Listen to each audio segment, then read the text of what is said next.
Tantor Audio, a division of Recorded Books, presents Falling for His Best Friend by Katee Robert. Narrated by Natalie Eaton. Chapter 1. Drew Flannery was so goddamn late. He was supposed to meet his best friend Avery at Chili's 40 minutes ago. She'd mentioned something about exciting news, and now he was fucking up what he expected was her well-planned-out delivery.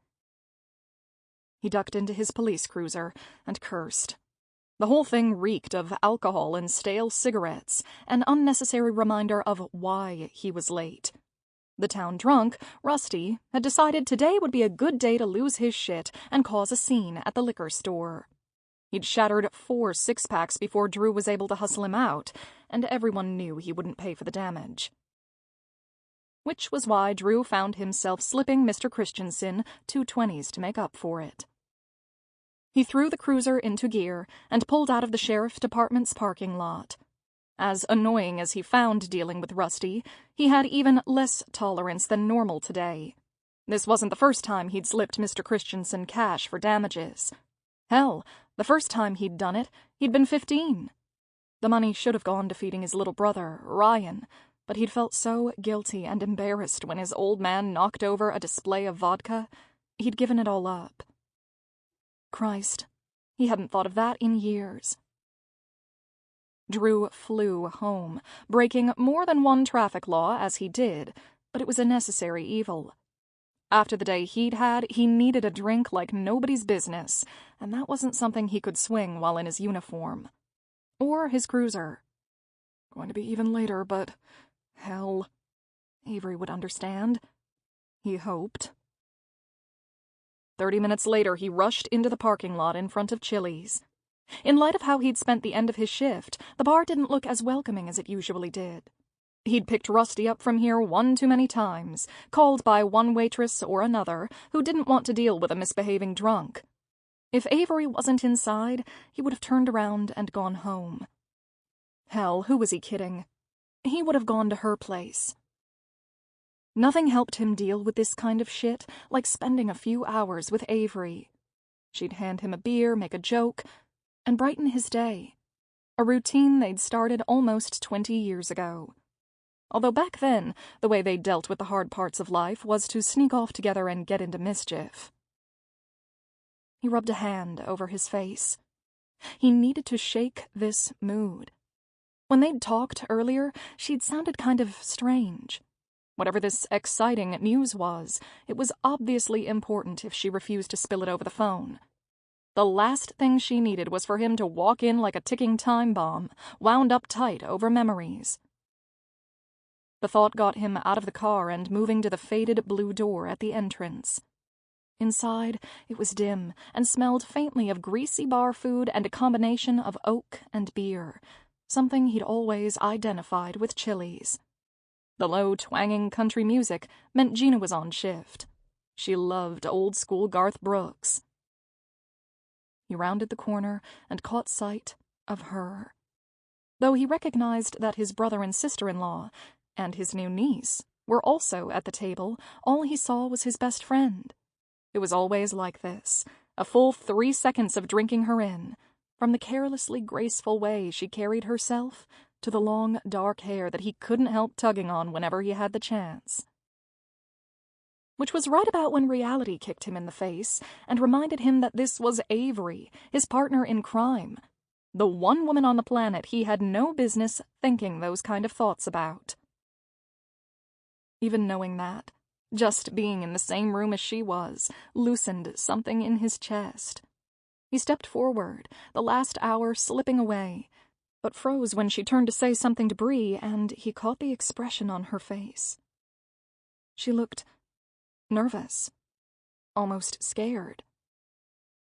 The feel-good moment disappeared in a puff of smoke. She needed him, and he'd been off dealing with a drunk. The story of his goddamn life. Rationally, he knew he needed a few minutes to get his head on straight, but he cut through the tables to where they sat anyway. Hey. If anything, she looked even more nervous at the sight of him. What the hell kind of news was she about to drop on him? Avery dredged up a smile that didn't look a thing like her normal bright grin. "Hey, you're late." He turned to his brother, grateful for the reprieve from the strange awkwardness that had sprung up between him and Avery. "I got a last-minute call." Ryan raised his eyebrows, his dark coloring and blue eyes strikingly similar to Drew's own. "Saving a kitten from a tree again? It's not Thursday." Even the ongoing joke about little 6-year-old Kristen's adventurous kitten wasn't enough to shake the reminder of what he had been doing. He dropped into the chair next to Avery and raised his hand to get Gina's attention. He needed a goddamn beer. Once she'd motioned to show she'd seen him, he turned back to Avery. "Now, tell me what's going on." She took a deep breath. "I'm going to have a baby."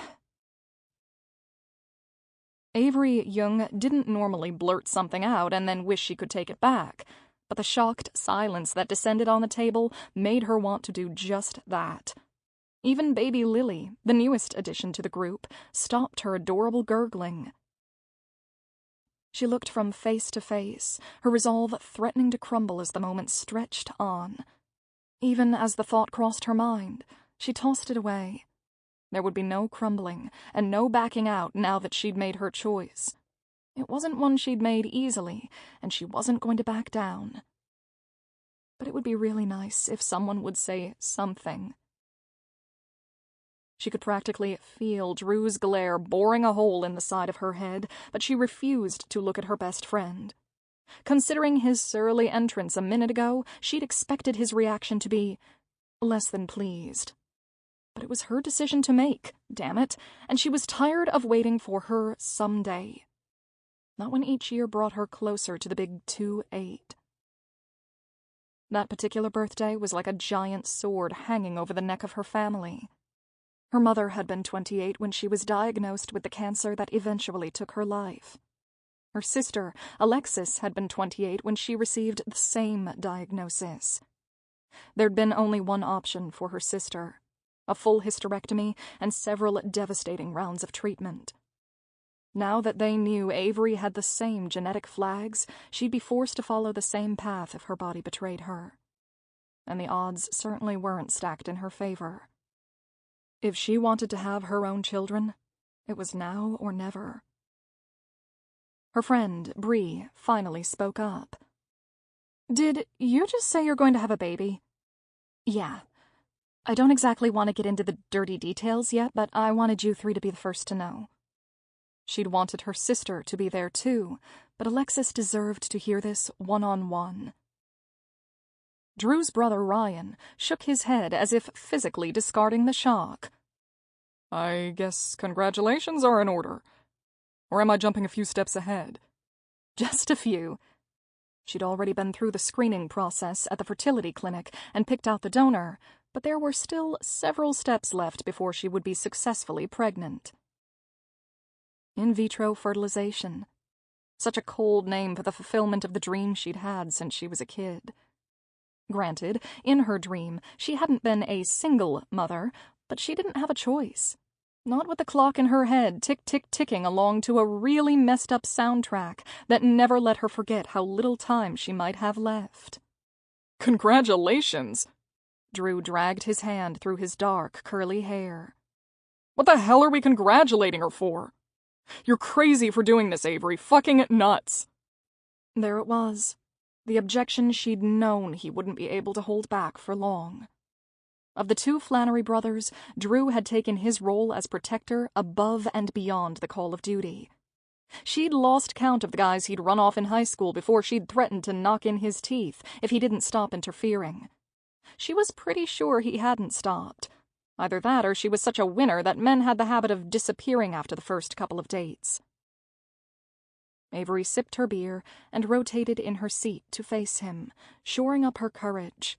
She'd really wanted his support, had counted on it even, but she wasn't going to change her course just because he had a stick shoved up his ass.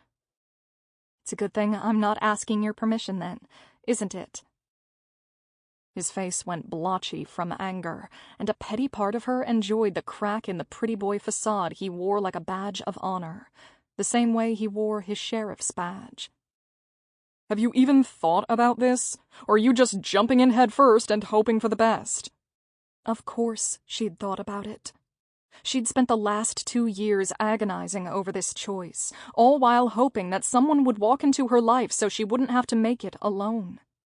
But she'd been unwaveringly, depressingly single, aside from a few dates that didn't bear talking about. Drew knew that. He was the one she spent most of her weekends with. You know why I'm doing this. Just like that, his expression changed, some of the anger draining away. Yeah, I do. But don't you think this is a big step? You mean having a baby isn't a decision to be taken lightly? She pressed her hand to her chest and gave a mock gasp. That changes everything! Smartass. Ryan cleared his throat, bringing their attention back across the table. He nudged Bree, and she practically lit up at the contact. Avery took a moment to grin at the knowledge that she was a big part of the reason they were together. She'd had a gut feeling that her friend and Drew's brother would get along like a house on fire, but even she hadn't seen them getting married and having a baby in just outside of a year. If she were going to be honest, all the good things happening for them were part of the reason she'd decided to take this step for herself. Maybe it was selfish to want a baby so desperately, but holding Lily felt so terribly right, as if a piece had settled into place inside her. She couldn't miss out on this chance just because she wasn't in a committed relationship. Or any relationship at all. Bree shared a glance with Ryan and shifted, twining a strand of her long, dark hair around a finger. We really are happy for you. We're here anytime you need us. Yeah, like for popsicles and Jell-O. Ryan grinned. Bree couldn't get enough of those during her first trimester. I'm going to cross my fingers that I'm not laid up for months with morning sickness like she was. Avery laughed and finished off her beer. But I'm not going to lie. I'm pretty damn relieved you all aren't passing out from shock and screaming about how this is all a big mistake. Drew accepted, of course. He actually growled, though the tone was so low she didn't think anyone else heard. Just because I'm the only one who sees reason doesn't mean I'm an ass. Yes, it does. All 3 of them chorused. Drew ordered another round on the excuse of celebrating, but the truth was, he just really needed a fucking drink. Avery was planning on getting knocked up. He couldn't wrap his mind around it. Yeah, she'd talked about having kids more and more over the last few years, but he'd always kind of thought she felt the same way he did about children. Those things were much better in theory than in reality. Apparently not. He must have zoned out of the conversation, because the next thing he knew, Ryan sent him a sly look and asked, So, Avery, who's the lucky guy you're going to knock boots with? Knock boots? What the fuck was wrong with his brother? Drew clenched his jaw and started looking for the waitress. Shots. He needed multiple shots of tequila or whiskey or something right now. Bree's blue eyes went wide behind her cat-eye glasses. Are you really going to do it that way? With someone we know? He couldn't begin to say why, but the thought of Avery having a baby with some douchebag from town made Drew want to shoot something. He knew better than anyone what kind of skeletons the people in Wellingford had in their closets. Most weren't crazy or dangerous, but that didn't mean he wanted Avery procreating with one of them. You can't do that. Avery frowned, a hint of challenge in her black eyes. Says who? Yeah, Drew. Says who? Ryan draped his arm over the back of the booth and shot him a shit-eating grin. Making a child is a very serious and profound experience. The bastard. He was just trying to piss Drew off. Exactly my point. Bree snorted. It's just what comes after that's less magical. As if on cue, Lily gurgled in a freakishly wet manner. Got it. His brother lifted the baby from her car seat, tossed a towel over his shoulder, and started patting her back. She's been gassy for days. It's making all of us miserable." Not exactly the homecoming you wanted. Bree pulled out a giant diaper bag and rummaged through it. "Honey, any homecoming involving you is exactly what I wanted." His little brother looked at his new wife with such love in his eyes that it damn near made Drew's teeth ache, even though this outcome was exactly what he'd wanted when he and Avery had set them up on a blind date. He turned back to Avery. She was dressed the same as always, in her faded jeans and white t-shirt, with her straight black hair pulled back into a ponytail. He knew half a dozen guys off the top of his head who would give their left hand for a chance to date her. Having watched her grow from a gangly, awkward kid he used to tease into a stone-cold stunner, he could see what got them all worked up. But they weren't talking about a date. They were talking about the rest of her life. "Avery, you can't do this." You keep saying that, and I keep hearing absolutely no legitimate reason why I can't. So say what you need to say, Flannery, or shut it. Well, shit. What the hell could he say? That the thought of her with another guy made him want to spit bullets? He caught the waitress's gaze and held up 4 fingers. Gina nodded, her blonde hair bobbing around her face, and disappeared behind the bar. By the time Drew focused back on the table, Ryan was running his mouth again. "Seriously, though, if you don't want to with someone at town, I'm still in contact with Jax, even though he's a civilian now. I know for a fact last time he was here, all he could talk about was how impressed he was with your virtual driving skills." Avery laughed again. Now I know you're exaggerating. He whooped my ass in Mario Kart. At the thought of Luke Jackson, the blonde guy who'd come to visit Ryan last time he was home on leave, Drew almost growled again. The man had been all charm and smiles, and had kept Avery tied up in conversation for the majority of the party at Chili's. The fact that Jax had had his knee blown out and replaced with an implant barely seemed to slow him down, though it had been severe enough for him to be honorably discharged from the pararescuers. Avery'd made an offhand comment about his impressive man-titties. Really, who said man-titties? A few days later, which only cemented Drew's hatred.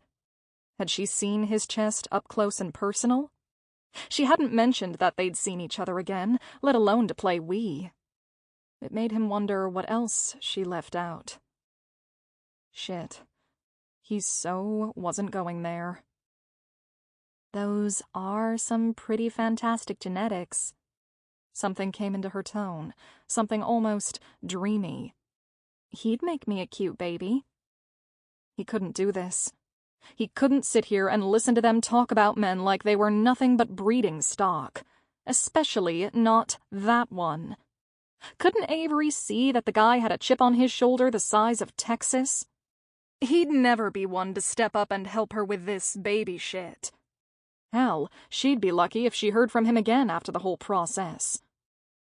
Process. What a clean way of talking about their knocking boots. Jesus. Good God, Drew, I was just kidding. She glared at him. You know I'm not going to go sleep with some testosterone-filled former pararescuer, no matter how attractive he is. Can you imagine the baby daddy drama that would come along with that? His brother's grin was aimed directly at Drew. But think of the health care. Drew glanced at Gina as she slid 4 more beers onto the table. Whiskey. Straight up. Sure thing. He turned back to find them all staring at him. What? Even as he asked, he knew exactly what their problem was. Given the golden Flannery history, both he and Ryan stayed away from the hard stuff. Screw it. He couldn't get through this conversation without doing something to save his sanity. Ryan grabbed his beer and lifted it in Avery's direction. Well, I'm really happy for you. You might be crazy, but you're going to be a good mom. Of course, Bree and Ryan were being supportive. They had a baby and stars in their eyes. They weren't thinking about the fact that Avery would be doing this as a single mother. That shit changed everything, made even the smallest trials 100 times harder. Avery laughed. Wow, Ryan, thanks for that. His brother was right, though. Drew's new niece might freak him out because she was so tiny and angry and breakable, but Avery never seemed to have a problem doing the various tasks associated with a kid. And she already had a decent setup for a kid. A business she owned that was only open regular store hours, a cozy little house in a decent neighborhood, a close-knit system of friends. She was financially stable, but if his brother's kid had taught him anything, it was that babies were expensive. They needed so much stuff. Some random asshole sperm donor wasn't going to help out there, and he doubted she would even consider asking. And what happened if the kid got sick? Medical bills were a bitch in a big way. Was the baby daddy going to sweep in and help out? Drew didn't think so. He'd be the one there for her, financially and otherwise, while she raised some other dude's spawn. He might as well be the one who got the perks to go with the burden. And those were some huge fucking perks. He watched her out of the corner of his eye. Avery might be forbidden territory, but that hadn't ever stopped him from thinking about her like that. Drew took another pull from his beer and discarded the idea. That was too crazy, even for him. He couldn't volunteer to be Avery's sperm donor. Could he? The conversation around the table pulled his attention outward again. And just think, I'll be able to read to your baby and Lily, and they can spend time in the library with me and grow up being best friends. It'll be so amazing watching those two discover the books they love. Bree was practically clapping her hands with glee. Oh, this will be perfect. You do realize that this will be years in the making, right? It takes 9 months for the baby to even get here. Avery jerked a thumb in her friend's direction and gave Ryan a meaningful look. Sounds like she's jonesing for another baby hoss. You better get on that. His brother got a little wide around the eyes, his calm breaking for the first time since Avery had come out with her news. Lily isn't even sleeping through the night. How about we take things one step at a time? The three of them laughed, but Drew couldn't make himself join in. Those two thought this was great, and Avery only had the endgame in mind. None of them were considering what her life would be like once that baby finally showed up. He was the only one looking that far ahead. And he didn't like what he saw. The truth settled in his chest, making him feel both lighter and heavier at the same time. If he didn't step in, some asshole would leave her high and dry. She needed someone who was going to be there for her. Someone she could call if she got in over her head financially, or if she needed to blow off some steam, or even if she needed a good cry. He couldn't remember the last time he'd seen actual tears in her eyes. No, that wasn't true. He knew the exact day and time Avery had last shed a tear. It was when she found out that she had the same genetic flags as both her mother and sister. He stared at his beer. Avery had been stronger than strong since then, but Bree had burst into tears at the most inane shit when she was pregnant. A random guy wasn't going to be able to be there for her. Drew could. Hell, he'd make sure the actual getting pregnant process was good for her, too. A stranger couldn't guarantee that. Avery had been his rock in a childhood where he was forced to grow up before his time. No matter what shit his dad put him through or how hard things got, she helped him lose himself in made-up competitions and mad schemes. She was a constant in all his childhood memories, from the day she'd shoved him down in grade school after he made her sister cry by asking why her Chinese eyes were strange.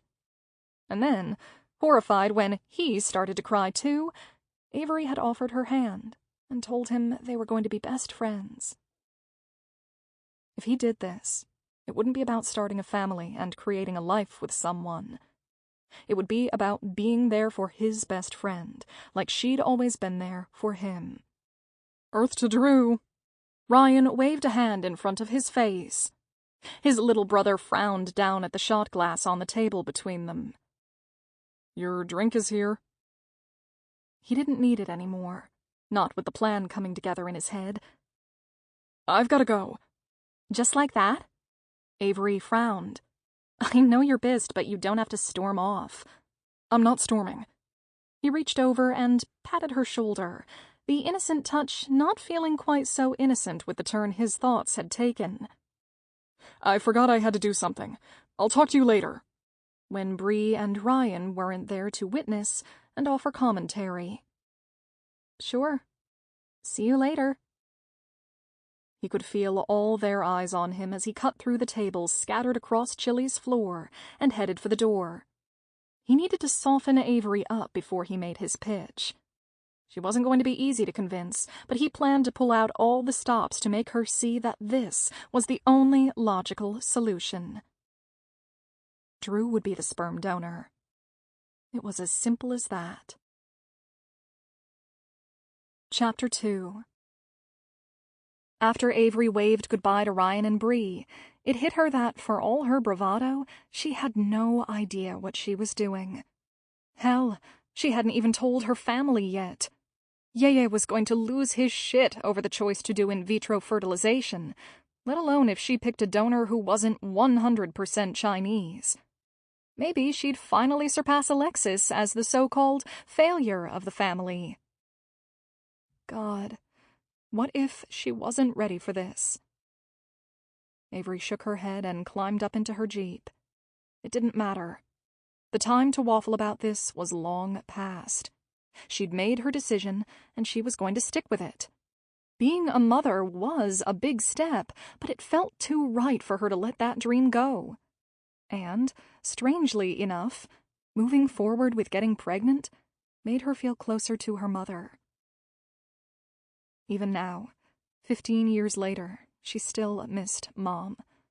The tightness in her chest had never really left after that winter when her mother fought cancer and lost. She'd been in remission for nearly 5 years, and then a routine test came back positive.